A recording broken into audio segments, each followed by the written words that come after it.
할렐루야. 오늘은 4월 첫 번째 맞이하는 주일입니다. 4월은 만물이 약동하는 새봄이지요. 새봄이 시작되는 꽃이 피는 향기가 있는 달입니다. 4월에는 부활주일도 있습니다. 고난주간도 있습니다. 고난 후에 맞이하는 부활절의 영광, 기쁨이 희망의 계절이 4월입니다. 이 4월 한 달도 하나님께서 저와 여러분에게 함께 하셔서 복되고 좋은 한 달 되시기를 주님의 이름으로 축복합니다. 오늘의 암송한 하나님의 말씀은 요한일서 4장 7절로 9절 말씀을 봉독합니다. 요한일서 4장 7절로 9절입니다. 사랑하는 자들아, 우리가 서로 사랑하자. 사랑은 하나님께 속한 것이니 사랑하는 자마다 하나님으로부터 나서 하나님을 알고 사랑하지 아니하는 자는 하나님을 알지 못하나니 이는 하나님은 사랑이심이라. 하나님의 사랑이 우리에게 이렇게 나타난 바 되었으니 하나님이 자기의 독생자를 세상에 보내심은 그로 말미암아 우리를 살리려 하심이라. 아멘. 오늘은 지난 한 주간 동안 배웠던 예수님 닮는 품성에 대해서 한 주간 배웠던 말씀을 다시 한번 복습하는 그런 시간입니다.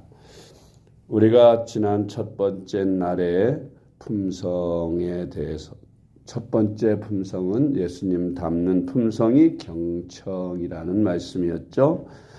경청이란 상대방의 말과 행동을 집중하여 잘 들어서 상대방이 얼마나 소중한지 인정해 주는 것입니다. 경청은 말하는 것이 아니라 듣는 것이라고 했어요.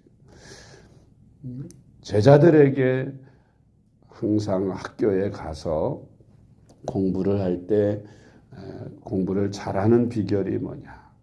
처음부터 끝까지 선생님 들어오면서부터 나가는 그 시간까지 집중해서 선생님의 하시는 말씀을 경청하여 잘 들을 때에 공부를 잘할 수 있게 된다. 또 어려운 사람들, 고통받는 사람들, 힘든 사람들, 그들과 친구가 되고 그들에게 인정받는 사람이 되는 비결은 그들의 아픔의 소리를 들을 수 있는 귀를 가지는 것이다. 약한 사람들, 아무도 잘 들어주지 않는 사람들의 말을 귀담아 잘 들어줄 때에 인정을 받게 됩니다. 또 어르신들, 연세 많으신 어르신들, 하루 종일 말 상대가 없어서 외롭게 보내시는 그런 분들에게 대화를 할 때 내 말을 하기보다는 그분들이 하시는 말씀을 잘 들어드리면 하신 말씀 또 하고 반복할지라도 경청하는 자세로 자꾸 들어드리면 그것으로 어르신들의 사랑을 받게 되고 인정을 받게 되는 것입니다. 교회 안에서도 하나님의 말씀을 경청하여 잘 처음부터 끝까지 한마디도 놓치지 않고 잘 듣는 사람들이 믿음이 성숙하게 자랄 수가 있는 것입니다. 설교 시간이 되었어도 예배를 드리고도 오늘 무슨 말씀을 전하셨는지, 오늘 하나님께서 나에게 무슨 말씀을 주셨는지 전혀 기억이 없이 그렇게 경청하지 않았다면 그는 말씀이 헛되이 들리는 것입니다. 믿음이 성숙하게 자라려면 잘 듣는 것이다. 우리가 배운 대로 솔로몬이 하나님 앞에 일천 번제를 드린 후에 하나님께서 꿈에 나타나셔서 솔로몬에게 말씀하시 내 소원을 말하라 할 때 솔로몬은 부도 귀도 장수도 구하지 아니하고 원수 멸함을 구하지도 아니하였으며 그는 나는 아직 어린 왕이라서 내게 맡기신 수많은 백성들을 잘 재판할 수 없는데 잘 재판할 수 있도록 듣는 귀를 달라고 그는 하나님 앞에 아뢰었던 것을 봅니다. 우리가 흔히 솔로몬이 지혜와 청명을 구했다고 그렇게 주일학교 때부터 배웠습니다마는 성경을 자세히 보면 듣는 귀가 아니라 지혜와 청명이 아니라 듣는 귀를 달라고 말씀드렸던 것을 봅니다. 열왕기상 3장 7절로 9절 말씀. 나의 하나님 여호와여, 주께서 종으로 종의 아버지 다윗을 대신하여 왕이 되게 하셨사오나 종은 작은 아이라 출입할 줄을 알지 못하고 왕께서 택하신 백성 가운데 있나이다. 그들은 큰 백성이라 수요가 많아서 셀 수도 없고 기록할 수도 없사오니 누가 주의 이 많은 백성을 재판할 수 있사오리까? 듣는 마음을 종에게 주사 주의 백성을 재판하여 선악을 분별하게 하옵소서. 아멘. 이런 솔로몬의 기특한 간구로 말미암아 하나님께서는 솔로몬에게 네가 부도 기도 장수도 원수멸함을 구하지도 아니하고 내 백성을 잘 다스릴 듣는 마음을 구하였으니 참으로 내 마음에 합하도다 하시면서 그가 구하지 아니한 지혜와 청명과 또한 부와 귀와 장수도 허락하신다고 주님께서 말씀하신 것입니다. 그래서 우리는 이 땅에서 하나님의 가장 사랑받는 마음은 듣는 마음이다. 듣는 자세로, 경청하는 자세로 그렇게 살아가야 한다는 것입니다. 예수님이 그런 경청의 마음을 가지셨습니다. 우리도 늘 경청해야 합니다. 우리 예수님께서 많은 사람들의 아픔과 약한 사람들, 병든 사람들, 귀신 들린 사람들의 신음을 들으시고 그들에게 문제를 해결해 주셨고 우리 인류의 죄를 해결해 주시기 위해서 십자가에서 죽으시고 대속 제물이 되셨습니다. 우리도 주님을 본받아서 이런 힘없고 약한 사람들의 음성을 듣고 신음소리를 듣고 경청하는 자세로 살아가는 그런 저와 여러분 될 수 있기를 바랍니다. 두 번째로 우리가 배운 말씀이 뭐죠? 사랑입니다. 성품 중에서 최고의 성품은 사랑입니다. 예수님으로부터 닮아야 할 성품 가운데 가장 으뜸이 되는 것은 역시 사랑일 것입니다. 사랑의 성품은 그야말로 우리의 모든 문제를 다 해결하는 그런 사랑의 성품이지요. 요한일서 4장 7절로 9절 말씀. 사랑하는 자들아 우리가 서로 사랑하자. 사랑은 하나님께 속한 것이니 사랑하는 자마다 하나님으로부터 나서 하나님을 알고 사랑하지 아니하는 자는 하나님을 알지 못하나니 이는 하나님은 사랑이심이라. 하나님의 사랑이 우리에게 이렇게 나타난 바 되었으니 하나님이 자기의 독생자를 세상에 보내심은 그로 말미암아 우리를 살리려 하심이라. 아멘. 하나님은 사랑이시다. 그래서 우리 인간을 사랑하셔서 이스라엘 백성들을 통해 인류를 구원하시려고 아브라함을 선택하시고 그 후손들에게 율법과 계명을 많이 주셨습니다. 600 몇 가지의 율법을 주셨고 10가지의 계명을 주셨는데 그 많은 율법과 계명을 다 알지 못한다 할지라도 딱 한 가지만 알면 한 제사장이 율법사가 예수님께 계명 중에서 가장 큰 계명이 무엇입니까 하고 여쭸을 때에 예수님께서 너는 마음을 다하고 힘을 다하고 성품을 다하여 주 너의 하나님을 사랑하라 하는 것이 첫째 되는 것이고 둘째는 내 이웃을 내 몸과 같이 사랑하는 것이라고 말씀해 주셨습니다. 그러니까 하나님 사랑과 이웃 사랑 두 가지만 실천하면 모든 계명과 율법을 다 지키는 것이 된다고 가르쳐 주신 것입니다.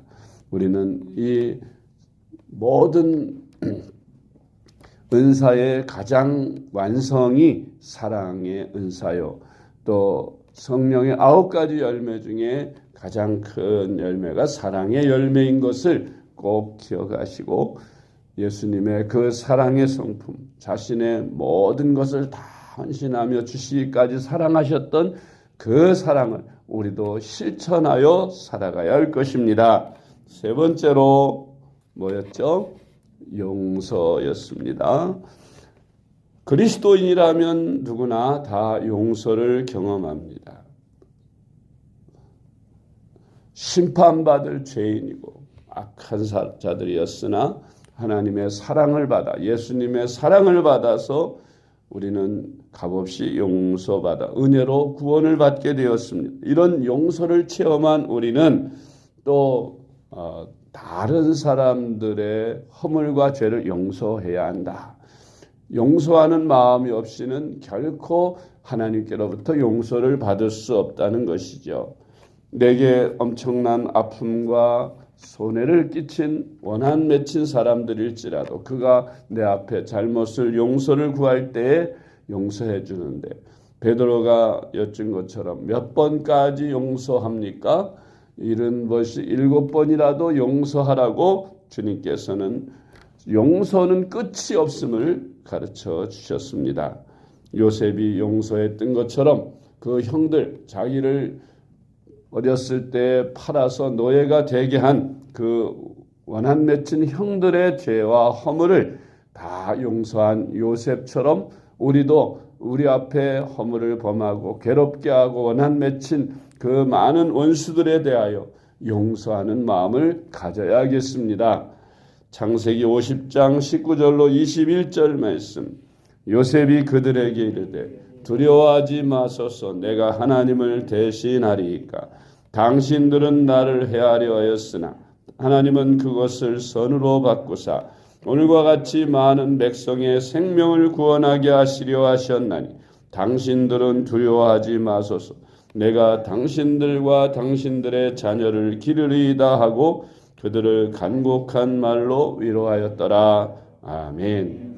우리 예수님처럼 죄인들을 향하여 자신을 향하여 욕을 하고 침을 뱉고 십자가에 못 박는 그러한 자들을 향하여 아버지여 저들이 하는 일을 알지 못하오니 용서하여 달라고 기도하시는 그 용서의 마음을 우리도 품어야 합니다. 그래서 내 마음에 누구에 대한 원한이나 미움으로 말미암아 증오가 있으므로 그 불덩이를 안고 살아서 병드는 것, 하나님은 원수 갚는 일을 내게 맡기라고 하셨고 너희는 오직 용서하고 사랑하라 하시는 주님의 계명을 우리가 잘 지킴으로 행복한 인생을 살 수 있게 될 것입니다. 무엇보다도 용서하는 마음을 가지고 우리가 세상을 살아갈 때 우리가 참으로 이 땅에서도 행복을 누리며 살 수 있음을 깨달으시고 예수님의 용서의 마음으로 가족이 됐든 이웃이 됐든 지인이 됐든 남이 됐든 꼭 용서하는 마음으로 사시기를 바랍니다. 네 번째로 겸손이지요. 겸손은 우리 그리스도인들이 반드시 닮아야 할 예수님의 성품입니다. 겸손은 패망의 선봉이라 하는 교만에 반대되는 개념이지요. 겸손이란 무엇이며 어떤 성품을 말할까요? 첫째로 겸손은 자기를 낮추고 남을 나보다 낮게 여기는 태도를 말하는 것입니다. 빌립보서 2장 3절로 4절. 아무 일에든지 다툼이나 허영으로 하지 말고 오직 겸손한 마음으로 각각 자기보다 남을 낮게 여기고 각각 자기 일을 돌볼 뿐더러 또한 각각 다른 사람들의 일을 돌보아 나의 기쁨을 충만하게 하라. 아멘. 사도 바울은 겸손에 대해서 그렇게 얘기했어요. 나의 나된 것은 오직 하나님의 은혜로라. 내가 할 일을 한 것뿐이라는 것이죠. 자랑할 것이 많이 있을지라도 높임을 받는 자리에 있을지라도 그것이 나의 공로로 된 것이 아니라 하나님의 은혜로 된 것임을 늘 인정하면서 하나님께 영광을 돌리는 삶을 살 때 겸손한 삶을 살 수 있다. 우리 그리스도인들이 자기가 잘해서 잘나서 그렇게 됐다고 말하는 교만한 말보다는 하나님의 은혜로 된 것이며 부모님의 은혜로 된 것이며 감독이나 또 나를 지도해 준 분들로 말미암은 것이라고 그렇게 모든 영광을 하나님과 부모와 또 다른 지인들에게 돌리게 될 때에 오히려 더 높임을 받고 존귀하게 되는 것입니다. 예수님은 본래 하나님의 본체시지만 우리를 사랑하셔서 구원하시려고 자기를 낮추시고 죽기까지 복종하셨습니다. 빌립보서 2장 5절로 8절 말씀, 너희 안에 이 마음을 품으라. 곧 그리스도 예수의 마음이니 그는 근본 하나님의 본체시나 하나님과 동등됨을 취할 것으로 여기지 아니하시고 오히려 자기를 비워 종의 형체를 가지사 사람들과 같이 되셨고 사람의 모양으로 나타나사 자기를 낮추시고 죽기까지 복종하셨으니 곧 십자가에 죽으심이라. 아멘. 다섯 번째로 우리가 예수님을 닮아야 할 품성 가운데 부지런함이 있습니다. 하나님의 진리는 심는 대로 거두는 것이라고 있어요. 부지런함의 품성은 우리 예수님의 품성입니다. 우리 예수님 그 짧은 생에 33년밖에 사시지 않았고 더구나 공생에는 3년밖에 사시지 않았지만 새벽부터 밤늦게까지 일하시고 마지막 우리 주님 십자가에서 말씀하시고 운명하시면서 다 이루었다고 말씀하셨습니다. 그 누가 60년, 100년, 900년을 살면서 그가 죽을 때 다 이뤘다라고 그렇게 말하고 죽은 사람이 아무도 없는데 우리 예수님은 다 이루었다라고 말씀하셨습니다. 짧은 생애의 목표를 다 완수하실 만큼 그는 부지런하게 사셨습니다. 그 품성대로 우리도 세상을 살아가면서 부지런한 품성으로 살아야겠습니다. 예수님은 하나님이 일하시니 나도 일한다고 하셨습니다. 요한복음 5장 17절 말씀, 예수께서 그들에게 이르시되 내 아버지께서 이제까지 일하시니 나도 일한다 하시매. 아멘. 그래서 우리 그리스도인들은 주를 섬기는 일에 부지런해야 합니다. 열심히 살아야 합니다. 특히 부지런히 주를 섬기는 데 힘써야 합니다. 로마서 12장 11절 말씀, 부지런하여 게으르지 말고 열심을 품고 주를 섬기라. 아멘. 여섯 번째로 예수님의 닮아야 할 품성은 섬김입니다. 우리 그리스도인들은 섬기는 삶을 살아야 합니다. 왜 종이 해야 할 섬기는 일을 우리가 해야 하느냐? 우리 예수님께서 이 땅에 오신 목적이 섬기기 위해 오셨고 섬김을 받으셔야 할 주님이 친히 섬김의 본을 보이시며 너희도 이같이 섬기며 살아라고 말씀하셨기에 우리는 주님의 제자이므로 예수님을 닮아서 섬기는 삶을 살아야 하는 것입니다. 예수님이 이 땅에 오신 것은 섬김을 받기 위해서가 아니라 도리어 섬기려 하고 많은 사람들의 대속물로 주로 오셨다고 했습니다. 마태복음 20장 28절 말씀, 인자가 온 것은 섬김을 받으려 함이 아니라 도리어 섬기려 하고 자기 목숨을 많은 사람의 대속물로 주려 함이니라. 아멘. 그러므로 우리는 하루하루 살아가면서 하나님께서 우리에게 이 땅에 생명을 주시고 또 살아가는 동안 주님의 품성을 본받아서 우리도 우리를 보는 이마다 주님을 생각할 수 있도록 그렇게 예수님 닮은 품성으로 살아가야 합니다. 그렇게 되기 위해서 옛사람이 살아있고는 결코 우리가 예수님을 닮을 수가 없지요. 육신의 정욕, 안목의 정욕, 이생의 자랑, 이런 많은 욕정 때문에 우리는 주님을 닮을 수가 없고 주님의 이름에 욕을 드릴 때가 있는 것입니다. 그러므로 우리는 예수님의 이러한 품성을 닮아서 우리의 타고난 기질이요 타고난 품성을 다 십자가에 못 박고 나는 죽고 오직 예수 그리스도만이 내 안에 사셔서 하나님의 영광을 나타내는 그런 저와 여러분 될 수 있기를 주님의 이름으로 축복합니다. 기도하겠습니다. 사랑의 하나님 아버지, 저희들로 하여금 사순절을 맞이해서 특별히 새벽 기도회를 열게 하시고 이렇게 새벽마다 주님 전에 나와서 주님의 품성을 배울 수 있게 해주신 것 감사합니다. 주님을 닮아가는 저희들이 되게 하여 주옵소서. 우리의 타고난 기질은 악하고 게으르고 정말로 마귀가 정말 우리를 종으로 쓸 만큼 그렇게 타락한 부패한 성품이었습니다. 그런 옛사람은 그리스도와 함께 죽어 싸우니 다시 그러한 성품들이 나를 지배하지 못하도록 날마다 기도를 통해 우리 자아를 죽게 하시고 오직 성령으로 충만함을 받아 성령의 품성으로 성령의 마음으로 살아가는 저희들이 되게 하여 주시옵소서. 늘 경청하는 삶을 살며 사랑의 삶을 살며 용서하는 삶을 살게 하시고 겸손하여 부지런하게 하시고 섬기는 삶을 살아가도록 도와주시옵소서. 이번 기도회를 통해 완전히 옛사람은 죽고 성령으로 충만해진 성령의 지배를 받는 그런 그리스도를 닮은 저희들이 다 되도록 변화시켜 주시옵소서. 오늘도 거룩한 주님의 날입니다. 원근 각지에 흩어져 있는 사랑하는 주의 백성들 다 주님 앞에 나와 하나님을 예배할 수 있게 하여 주시고 예배 자리에 참석한 모든 주의 자녀들 주의 능력으로 육신의 질병도 마음의 질병도 문제도 다 해결받는 기대와 만남과 축복이 있는 예배가 되게 하여 주시옵소서. 코로나에 감염되어 투병 중에 있는 우리 성도님들과 그 가족들을 지켜주시고 잘 견뎌내게 하시고 이기게 하시고 깨끗하게 치유되게 하여 주시옵소서.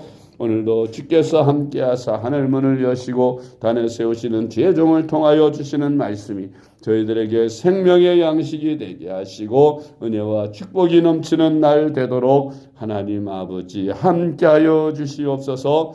사랑이 많으신 예수님의 이름으로 간절히 기도드리옵나이다. 아멘.